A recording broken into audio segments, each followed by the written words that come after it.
Angela Birdsong here, bringing you more from Leimert Park, Africa Town. And this time you're going to meet the people behind Africa Town and what they do and how they do it. A state of emergency. What it is, Radio Justice. I am here in Leimert Park Village, and if you don't recognize the brother on the screen right now, then you about ready to be introduced to Brother Billion of Africa Town Coalition. Brother Billion, what is happening here in Leimert Park as we are approaching Juneteenth? Greetings. So we are claiming this as our Africa Town, and this Juneteenth we're really raising that up in an effort to push back against gentrification. We are organizing the music, the food, and the fun that normally comes with Juneteenth, but this year, in addition, we are bringing out different organizations that have been on the front line to help secure Black Los Angeles, including Black Lives Matter and the People's Budget, Downtown Crenshaw and their efforts to stop gentrification with a community land trust and buying both residential and commercial properties, Gorilla RX, the first Black woman-owned cannabis dispensary, and their efforts to help Black people get legal in the cannabis business, but we're also securing funds to help people with their mortgage, their rent.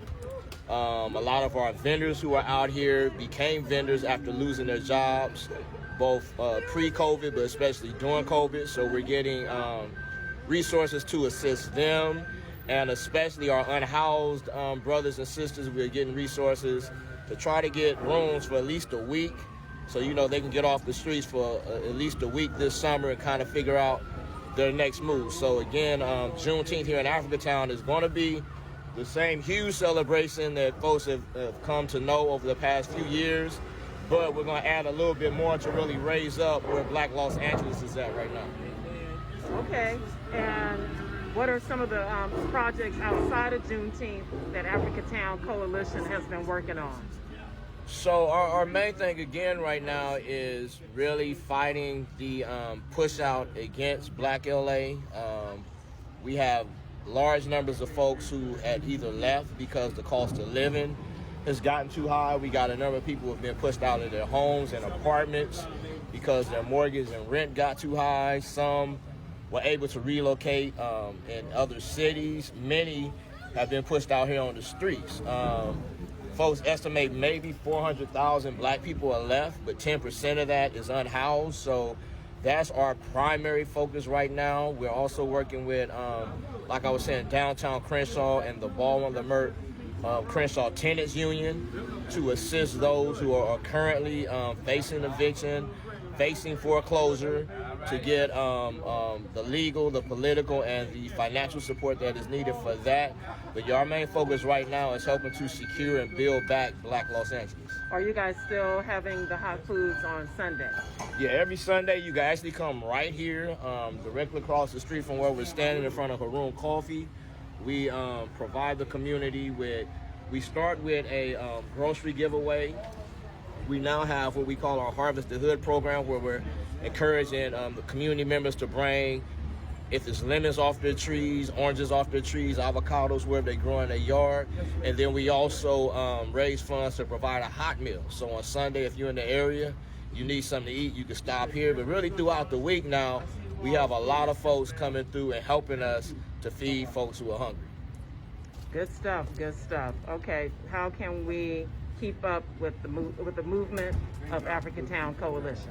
So on Instagram, you can find us at We Are Africa Town.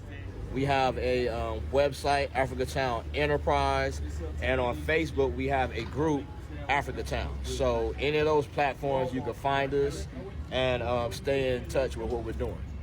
Okay, all right, Brother Billion. And some of you guys, if you don't know how I know Brother Billion, I've known Brother Billion from the KPFK days, KPFK 90.7 FM days, with Freedom Now, Right. with D-Don, Brother D-Don Kamathi, and Tej Rewa, who are continuing airing Freedom Now at KPFK and on Radio Justice.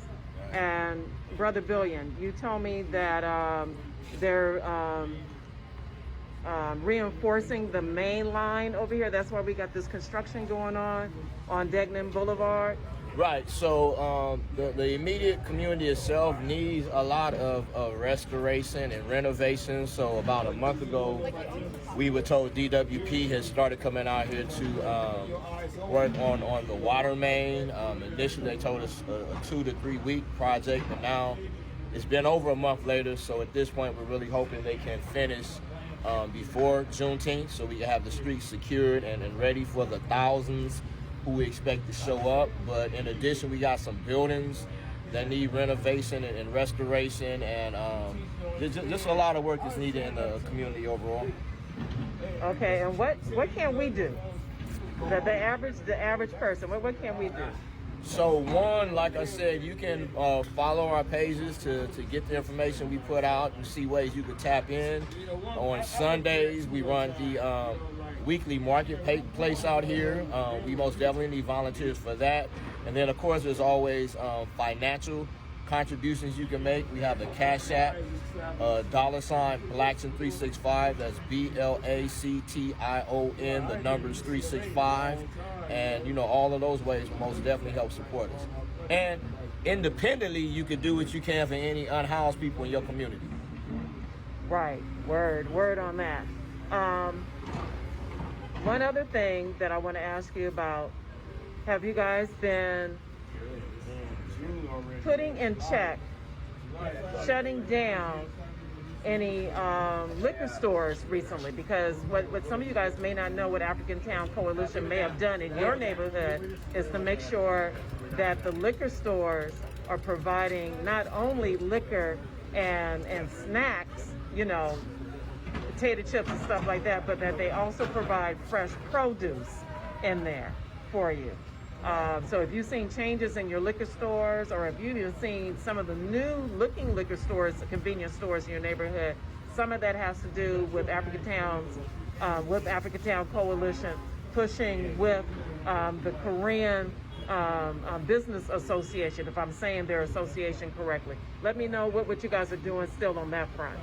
So fortunately, because we did engage with the Korean American Federation and the Korean American Grocers Association for about 2 years, now when either people in the community identify a store or a merchant in their area is out of pocket, or we get a call from even some of the Korean merchants now reach out and contact us when they have an issue. Fortunately, because they're familiar with our work, it's usually now a phone conversation or a visit, and we're able to resolve it without having to stand out in front of their locations for weeks or months at a time now. And we are getting a lot better response as far as them hiring brothers and sisters in the community, supporting different programs, different communities' needs. So now it's a much better relation and a lot faster response. Okay, great. Okay, well, I'm not gonna make it a full interview. Okay. I just wanted to check in with you, brother. Thank you. This was most definitely a surprise. Do appreciate it. Yeah. It's always good to see you, man. Likewise, same with you. Okay, well, you guys, Angela Birdsong reporting for More Than a Sparrow Productions on radiojustice.org.